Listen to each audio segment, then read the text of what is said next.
وہ جمہوریت کا لبادہ اوڑھ کر آ جاتا ہے اور سارے اس قسم کے لٹیرے جو ہیں وہ اس قسم کی چیزوں کے اوپر چلنے لگتے ہیں اور سب سمجھتے ہیں کہ اسی کا نام سیاست ہے.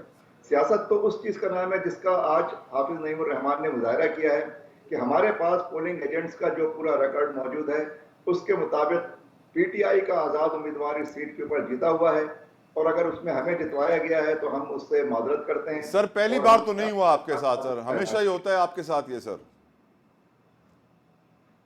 ہمیشہ میں نے تو آپ سے پہلے ہی عرض کیا. پھر بھی آپ سیاست کرتے ہیں, میرے خیال سے آپ کی جماعت پوری کو سیاست چھوڑ دینی چاہیے سر.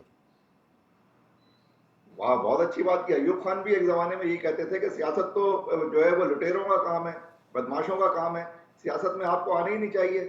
تو یہ جماعت اسلامی بھی اگر سیاست, آپ مجھے بتائیے کہ آپ الیکشن لڑ سکتے ہیں؟ آپ نے کوئی کرپشن کی ہے زندگی میں؟ میری اوقات نہیں سر. تو آپ, اس کا مطلب ہے کہ آپ جیسے لوگوں کو سیاست میں نہیں آنا چاہیے, بالکل نہیں آنا لٹیروں کو چاہیے, سیاست میں رہنا چاہیے. اپنی زندگی پیاری ہے تو نہیں آنا چاہیے سر. نہیں, آپ یہ ہم جیسے لوگ سیاست میں آتے ہی اس وجہ سے ہیں کہ ہمارے پیچھے ایک مڈل کلاس کی پارٹی موجود ہے, شریف اور کریکٹر رکھنے والے لوگ, اصولوں پر اور نظریات پر چلنے والے اور کھڑے ہونے والے لوگ موجود ہیں. اس وجہ سے ہم سیاست میں آئے ہیں اور ہم نے اپنے اصول کا مظاہرہ کیا. حافظ نعیم الرحمان بننے جا رہے ہیں نئے امیر جماعت اسلامی سر. حافظ نعیم الرحمان ہوں گے نئے امیر جماعت اسلامی. اس کا فیصلہ ارکان جماعت کریں گے. رائٹ. اور ہمارے یہاں جمہوریت اتنی شفاف ہے کہ اس کے لیے بیسک گائیڈ لائنز کی اگر کوئی ضرورت محسوس کرتا ہے تو مرکزی شورا کی طرف سے وہ بھی فراہم کر دی جاتی ہیں. ایسی جمہوریت آپ کو دنیا میں کسی اور پارٹی میں نہیں ملے گی جو اس وقت جماعت اسلامی میں. ٹھیک حضور. شرمیلا صاحبہ, اب بہت سارے لوگ یہی سوال پوچھ رہے ہیں کہ کیا بلاول بھٹو ہوں گے وزیر اعظم یا میاں نواز شریف؟ کیا پیپلز پارٹی مجبور ہے نون لیگ کے ساتھ اتحاد کرنے میں؟ سسٹم ایسا ہے, سیٹنگ ایسی ہے, یا پھر کوئی اور آپشنز بھی ہیں شرمیلا صاحب پیپلز پارٹی کے پاس؟ دیکھیں جتوئی صاحب, بات یہ ہے کہ نون لیگ تو بہرحال حکومت نہیں بنا سکتی پیپلز پارٹی کی سپورٹ کے بغیر, اور نہ ہی بلوچستان میں حکومت بنا پائے گی. اب آپشنز کیا ہیں, کس حد تک ہم نے ان کا ساتھ دینا ہے, کیونکہ جو پہلی باضابطہ ملاقات کل ہوئی ہے اس میں اس بات پہ تو اتفاق ہوا ہے کہ سیاسی استحکام کی خاطر ہم نے ایک دوسرے کا ساتھ دینا ہے. آج سی سی کی میٹنگ چل رہی ہے اور اس میں یہ مشاورت بھی کی جائے گی پارٹی رہنماؤں سے, اور پھر ایک کوئی حتمی فیصلے پہ پہنچا جائے گا کہ ہم نے کس طرح ساتھ دینا ہے, جمہوریت کو کس طرح سپورٹ کرنی ہے, اور آگے کس طرح چلنا ہے. ابھی کچھ بھی کہنا قبل از وقت ہوگا. We will have to wait for the decision of the C C. Right. Rana صاحب, جو پی ڈی ایم سیزن 2 آ رہا ہے سر, کیا آپ بھی اس کو سیزن 2 کہیں گے یا پی ڈی ایم 2.0 کہیں گے؟ سیم اولڈ سر, پاکستان کی تاریخ کی سب سے بڑی کابینہ بننے جا رہی ہے. نہیں دیکھیں, سب سے پہلی بات تو یہ کہ ابھی جس طرح کے رزلٹ آئے ہیں, کوئی بھی جماعت سنگولیرلی جو ہے وہ حکومت نہیں بنا سکتی. تو ظاہر سی بات ہے پھر آپ کو کولیشن فارم کرنی ہے حکومت بنانے کے لیے, تو اس کے اندر آپ جو ہے وہ جو جماعتیں ابھی نیشنل اسمبلی کی جنہوں نے بھی سیٹیں جیتی ہیں ان کے ساتھ ساروں کے ساتھ مشاورت کر کے کوئی نہ کوئی سیٹ اپ بنے گا, تو وہ اس کے لیے کاوشیں جاری ہیں. جہاں تک بات یہ ہے کہ کیبنٹ ہسٹورک ہوگی, نہیں ہونی چاہیے, اور میرے خیال سے مختلف جماعتوں کے مختلف منشوروں کے اندر جو ہے کفایت شعری کا کہا گیا, ہم نے بھی کہا ہے, لیکن یہ کہ کولیشن پارٹنرز ابھی کیا فارم فارم کرتے ہیں, کس کے ساتھ کس طرح کا جو ہے وہ الائنس بنتا ہے, یہ ابھی آنے والے چند گھنٹوں یا دنوں کے اندر یہ چیزیں فائنلائز ہو جائیں گی. لیکن اگر کولیشن بنی تو اس کے اندر ہماری رابطہ پیپلز پارٹی سے بھی ہے, ایم کیو ایم کے ساتھ بھی ہے. رانا صاحب جس طرح آپ نے کہا نا چند گھنٹوں اور پھر دنوں نکلا, تو سر میرے دل میں بھی یہی بات تھی کہ سر اتنی سپیڈ میں کولیشن بن رہا ہے, ایسا سپیڈی کولیشن تو لگ رہا ہے پہلے سے تیار کیا ہوا تھا سر. نہیں دیکھیں, آبویسلی گورنمنٹ فارمیشن تو ایک اب الیکشن کے بعد ایک فوری طور پہ ایک سلسلہ ہے, اور اس میں ایک وہ پروسیس ہے. رانا صاحب میں یہ سوال کیوں پوچھ رہا ہوں سر, مجھ سے پوچھیے نا سر. دیکھیں نواز شریف صاحب نے جیسے اپنی وکٹری اسپیچ میں آ کے بولا کہ میں شہباز شریف سے کہوں گا کہ آصف علی زرداری سے رابطہ کریں, 15 منٹ میں خبر آ گئی آصف علی زرداری روانہ ہو گئے اسلام آباد سے لاہور کے لیے, 10-15 منٹ کے بعد وہ لینڈ بھی ہو گئے. تو جس سپیڈ سے باتیں ہوئی ہیں سر, یہ بھی ہسٹورک مومنٹ ہے سر پاکستان کے لیے ایک بہت بڑا. نہیں میرے خیال سے اس کو یہ کہنا کہ یہ پری پلانڈ ہے, یہ تو آبویسلی الیکشن کا جس طرح کا رزلٹ آیا ہماری ایکسپیکٹیشن کے مطابق تو نہیں آیا نا. ہم تو سمجھ رہے تھے کہ ہم نیشنل اسمبلی میں سمپل میجورٹی ہم لے لیں گے, ہم نہیں لے پائے. تو پھر اس کے بعد پھر ظاہر سی بات ہے اگر ہم اکیلے پارٹی فارم کرنے کی سچویشن میں ہوتے تب چیزیں اور ہوتی, لیکن ابھی ایسی سچویشن نہیں ہے, تو ہم باقیوں سے رابطہ کر رہے ہیں, اور رابطہ کر کے جو ہے وہ مل کے چلنا چاہیے. اور ویسے بھی دیکھیں یہ ملکی مسائل جس نوعیت کے ہیں اس کے اندر اگر وہی پولرائزیشن ہوئی, وہی لڑائی جھگڑا ہوا, وہی قسم کا پولیٹیکل انسٹیبلٹی ہوئی, تو یہ ملک کے مفاد میں نہیں ہوگا, ملک آگے نہیں بڑھ سکے گا. بہت ساری ریفارمز کی ضرورت ہے, بہت سارے اسٹرکچرل ریفارمز آپ نے کرنی ہے, آئی ایم ایف کے معاہدے میں آپ نے جانا ہے. یہ بہت ساری چیزیں ہیں جس کے لیے سب کو ساتھ لے جانے کی ضرورت ہے, اور اس میں اگر کنسنسس کے ساتھ چیزیں آگے بڑھتی ہیں تو یہ پازیٹیو ہے. دیکھیں میں سمجھتا ہوں کہ پولیٹیکل ہارمنی یا اسٹیبلٹی زیادہ ضروری ہے. میں اپنے پرسنل لیول پہ جو ایڈوائز کیا اپنی لیڈرشپ کو کہ اس کو اچیو کرنا زیادہ ضروری ہے. اس کے لیے اگر ہمیں گیو اپ بھی کرنا پڑے وفاق کو تو کوئی ایسی اس میں بات نہیں ہے, ہم پنجاب پہ فوکس کر لیں, لیکن جو بھی ہوگا ملک کے لیے بہتری آپ کی نے طرف ہونا مشورہ چاہیے. دیا اپنی پارٹی کی لیڈرشپ کو کہ اگر پولیٹیکل ہارمنی کے لیے گیو اپ بھی کرنا پڑے وفاق کو تو نو پرابلم. آپ پرائم منسٹر کی کرسی گیو اپ کرنے کے لیے کہہ رہے ہیں اپنی لیڈرشپ کو, رانا صاحب؟ جی دیکھیں اگر پولیٹیکل انسٹیبلٹی رہے گی, اگر مفاہمت کے ساتھ اور کنسنسس کے ساتھ آگے نہیں بڑھ پاتے تو پھر میرے خیال سے ویسے زیادہ ریاکشن کیا ملا سر اس ایڈوائس کے اوپر؟ دیکھیں ابھی تو مشاورت چل رہی ہے, ابھی چیزیں کیا شکل اختیار کرتی ہیں آگے جا کے پتہ چلے گا, لیکن جو میرا مشورہ تھا میں نے آپ کو بتا. I think it was a great advice sir. آپ نے ملک کی قومی مفاد میں, بڑھتر مفاد میں آپ نے جو فیصلہ مشورہ دیا یقیناً کمال تھا. سینیٹر ہمایوں صاحب, آپ کی نظر میں سر جو پی ڈی ایم سیزن 2 آنے والا ہے, کیا پی ٹی آئی یا آپ کے آزاد امیدوار جس بھی جماعت میں شامل ہونے والے ہیں اسٹیبلشمنٹ کا بہترین کردار ادا کر پائیں گے سینیٹر صاحب؟ آئی مین اپوزیشن کا, سوری, اپوزیشن کا کردار ادا کر پائیں گے؟ اس طرح یہ ہے کہ جب پاکستان تحریک انصاف کو ان کا حق مل گیا جو 30 سے 40 سیٹیں ہیں, تو Pakistan Tehreek Insaf single handedly federal میں اور اس کے لحاظ سے اسی طریقے سے ان کا پنجاب میں مل گیا, تو وہ پنجاب میں اور کے پی میں حکومت بنائیں گی. یاد رہے کہ بہت بڑے بڑے صحافیوں نے یہ کہا ہوا ہے کہ اگر پراپر الیکشن جس طریقے سے یہ الیکشن ہو رہا تھا, اور جیسے ابھی رانا صاحب نے کہا کہ یہ ایکسپیکٹ نہیں کر رہے تھے, لیکن جو ایکچوئل ہوا ہے اگر وہ چیز سامنے آ جاتی تو ان کے پاس 15 سے 20 سے زیادہ سیٹیں نہیں تھیں. میں ایک دفعہ پھر یہ کہہ رہا ہوں کہ اس میں اگر کوئی چھوڑ کر جانا چاہتا ہے تو وہ ایک دفعہ جہانگیر ترین, ایک دفعہ پرویز خٹک اور ایک دفعہ ان سارے لوگوں کو جو پی ٹی آئی چھوڑ کر گئے تھے ان کا پولیٹیکل حشر دیکھ لیں. تو جو بھی چھوڑ کر جانا چاہتا ہے 100 بسم اللہ, لیکن وہ اپنا پولیٹیکل حشر سامنے رکھ لیں. لیکن ایک بات یاد رکھیے, بات ہو جاتی ہے جب ہم یہ ساری چیزیں بات کرتے ہیں تو میں یہ سمجھتا ہوں کہ یہ Pakistan destruction movement P D M, انہوں نے جو ایک سوچا ہوا تھا کہ یہ ایک بہت مضبوط جہاز جس کو میں ٹائٹینک کا ریفرنس دے سکتا ہوں وہ ہیں اور ان کو کوئی نہیں گرا سکتا, تو انہوں نے عمران خان جو کہ اس آئس برگ کی طرح تھا اس سے ٹکر لے لی. اس عمران خان کے آئس برگ کی وجہ سے اب ان کا جہاز ڈوب رہا ہے. اب اس جہاز میں مینلی جو ان کا پائلٹ تھا وہ تھا پاکستان مسلم لیگ نون. تو اب بلاول بھٹو صاحب کو یہ دیکھنا ہوگا کہ کیا وہ اس سنکنگ ٹائٹینک کے ساتھ رہنا چاہتے ہیں یا وہ اپنا جہاز الگ رکھنا چاہتے ہیں. اگر انہوں نے اس ٹائٹینک کے ساتھ رہے تو وہ اس کے ساتھ ڈوب جائیں گے, کیونکہ یہ اپنے زور پہ نیچے جا رہا سینیٹر ہے. صاحب, آپ کیا کیٹ ونسلٹ اور لیونارڈو ڈی کیپریو کی جوڑی کی جگہ بلاول بھٹو اور نواز شریف کی جوڑی دیکھ رہے ہیں؟ Some thing like that. اب مجھے یہ نہیں پتا اس میں کیٹ ونسلٹ کس کو کہیں گے, لیونارڈو ڈی کیپریو کس کو کہیں گے, لیکن ان میں ایک چیز ہے, وہ کیٹ ونسلٹ کے جو میاں تھا نا وہ پی ایم ایل این والے لگتے کیونکہ ان کو پیسے کا بہت زیادہ شوق تھا. ٹھیک ہے, یہ جو انفارچونیٹلی دیکھیں سب سے بڑی بات جو پرابلم ہے نا پاکستان میں وہ یہ تھا کہ ہم لوگ ہمیشہ یہ لوگ کہتے آ رہے تھے کہ ووٹ کو عزت دو, لیکن پتہ چلا کہ یہ ووٹ کی بھی چوری کرنے والے ہیں. پیسے تو دور کی بات ہے, انہوں نے ووٹ کی چوری کرنی شروع کر دی ہے. ان لوگوں نے اپنے ساتھ لوگوں کو ملا کے ووٹ کی چوری کر رہے ہیں. یہ اس ملک میں اس جونک کی طرح جو اس ملک کو چوس کے باہر جا رہی ہے, یہ اس ملک کے لیے اتنا ٹھیک نہیں ہے. لیکن اچھی بات یہ ہوئی ہے, اچھی بات ہے جیسے جونک خون کو صاف کرتی ہے نا, ان کی وجہ سے بہت سارے